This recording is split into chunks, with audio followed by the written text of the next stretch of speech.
যে একটা সদস্য বা বিএনপির সংগঠন, এটা তো গড়ে তোলা সম্ভব হবে না। শ্রমিক নেতারাই বুঝে শ্রমিক সংগঠনের রীতি, শ্রমিক সংগঠন কিন্তু একটি ভিন্ন ধরনের। বিএনপির অন্য অঙ্গ সংগঠনের সাথে শ্রমিক দলকে যদি আপনারা মেলাতে চান তাহলে ঠিক হবে না।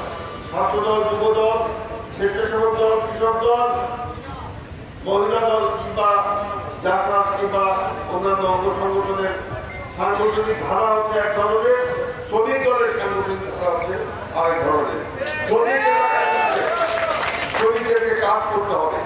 এখানে বলা হয়েছে এখানে মিল ফ্যাক্টরি নাই, কিন্তু এখানে আনঅর্গানাইজড শ্রমিক অনেক রয়েছে। এখানে অটো ট্রাক্টর রয়েছে, এখানে বালু উৎপাদন হয় সেখানে শ্রমিক রয়েছে, এখানে বাজারের ঘর শ্রমিক রয়েছে, আরো অনেক শ্রমিক এখানে রয়েছে, অনেক সেক্টর রয়েছে, নির্মাণ শ্রমিক রয়েছে, দোকান শ্রমিক রয়েছে। এদের মধ্যে শ্রমিক দলকে সংগঠিত করতে হবে। সেই কারণে শ্রমিক দলের আমি আজকে বলবো, এখানে যারা দায়িত্ব দিচ্ছেন বা দিবেন, আগামী দিনে শ্রমিক দলের দায়িত্ব দিবেন, তাদেরকেও এই শ্রমিকদের মধ্যে সংগঠন গড়ে তুলতে হবে। রিক্সা শ্রমিকদের মধ্যে সংগঠন গড়ে তুলতে হবে, অটো রিক্সা শ্রমিকদের মধ্যে সংগঠন গড়ে তুলতে হবে। তাহলে শ্রমিক দল করার সার্থকতা আমরা খুঁজে পাবো। যাই হোক, আজকে আমাদের এই দীর্ঘদিন পরে আমরা এখানে সংগঠিত হওয়ার জন্য ঐক্যবদ্ধ হয়ে এখানে আজকে এসেছি।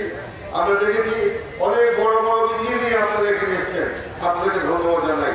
কিন্তু সময়ের সাথে সাথে সে বড় বড় মিছিলে আসা নেতা কর্মীরাও কিন্তু চলে গেছে, এটাও আমার ঠিক।